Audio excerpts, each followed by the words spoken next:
Bonjour, a Kikwe, Miniwa, Maingan, Nindujnakas, Maingan, Nindudem, Anishinabeg, Mishigama, Gichigamin, Ninjuba, Ninish, Gijigag.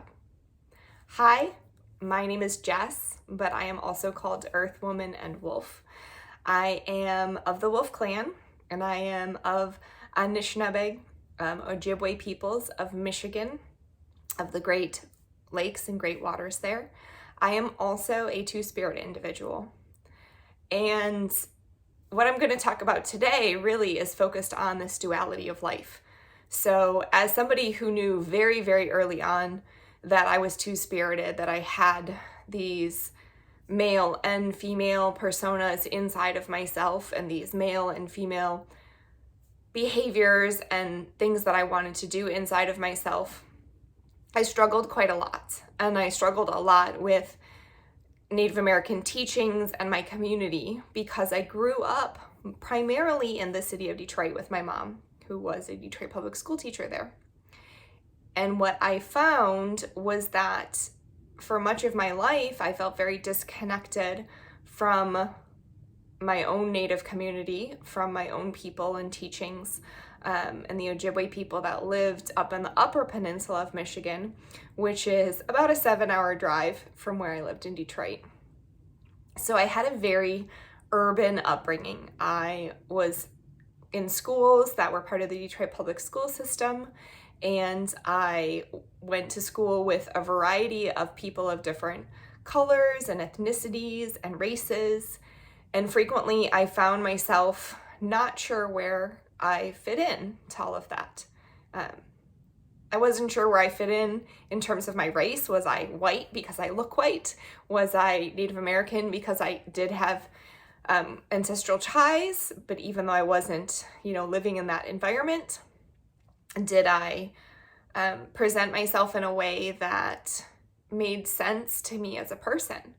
And I knew at a very, very early age that I was two-spirited. I didn't need someone to tell me or show me that. I knew it in my heart when I was very young that I had this duality, that I had this male and female inside of me all at the same time, kind of, wanting to have these behaviors and these actions that we have a tendency to classify, as a single gender.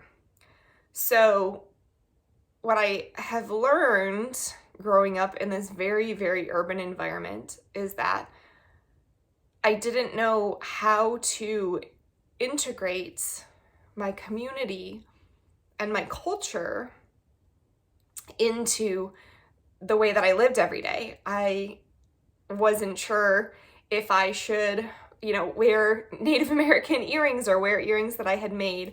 I wasn't sure if it was okay for me to wear different pieces of my regalia in my daily life because I didn't know how that fit in to this very urban environment that I was living in Detroit.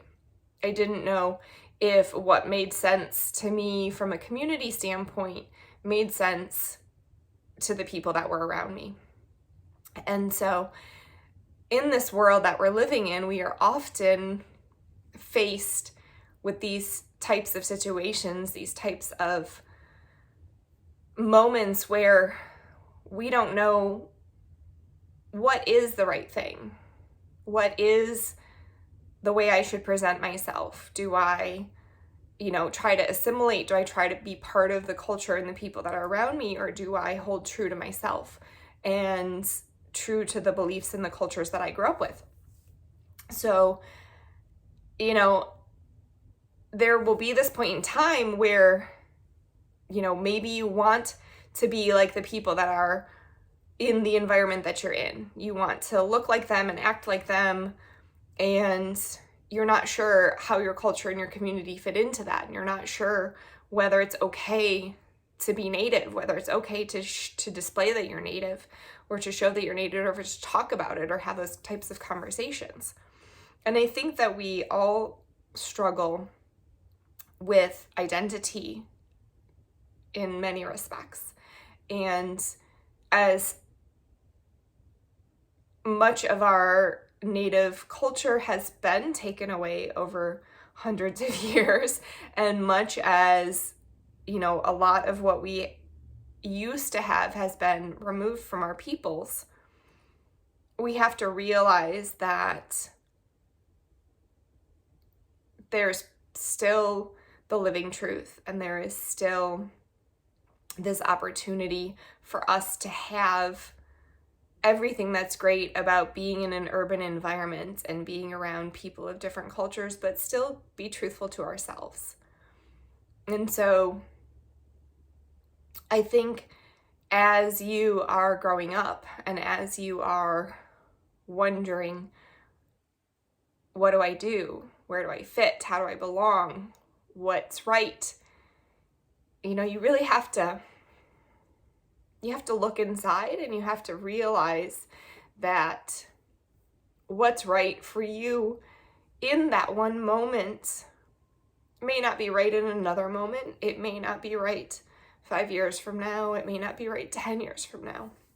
That life really is ever changing, and that how we approach things should also be ever changing, because there is no one answer that's correct. It's what's correct, what makes sense for you, what makes sense for you in that moment. So what I was thankful for growing up was that my mother was very supportive of me deciding who I wanted to be and deciding how I wanted to live as a human. And I wish that every person has that experience, but I know that that's not always the case. And I know that there are moments where you don't feel supported and that you don't have the people around you that you need. So what I would encourage you to do is first take time for reflection. The value that you get when you stop and you pause and you think and you look at your life and you say to yourself, does this feel right in my heart? Does this feel right for my community? Does this feel right for my family? Does this feel right for me in my life? You will get those answers. The Creator will give you those answers. And you will realize that, what's right in the moment is sometimes all you can do in that moment.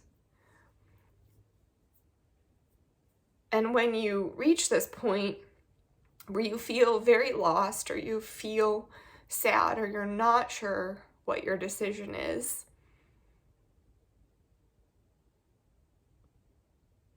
try to talk to somebody that you can trust, whether that is a friend, a family member, somebody in your community, an elder, an animal.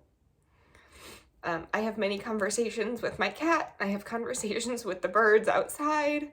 I talk to bees and other insects at times.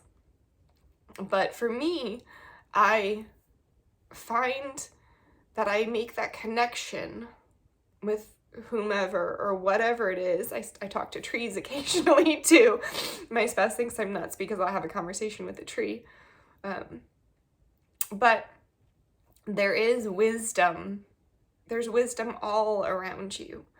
And it's not limited to the voice that's inside of you. The voice inside of you should be the loudest voice. That you should listen to that voice inside of you the most. Because that voice inside of you truly knows what's right for you. And that's really the most important thing, what is right for you. But we can get guidance and we can get wisdom and understanding from the connection that we have to these things around us. And so I would say, know that there are going to be times in your life that are difficult, but the answers will be there, whether you look inside of yourself or look to your family or look to your community or look to nature. find that connection, and you will have the answers, and you will feel what's right in your heart, and it will feel good. And if it doesn't feel good, take some time to think some more until you find what does feel good. And know that there are people like me who want to be there, who want to help, who will be available. You just have to reach out and look for someone or something, and you'll find support. Che miigwech, which means big thanks. I hope some of this was valuable.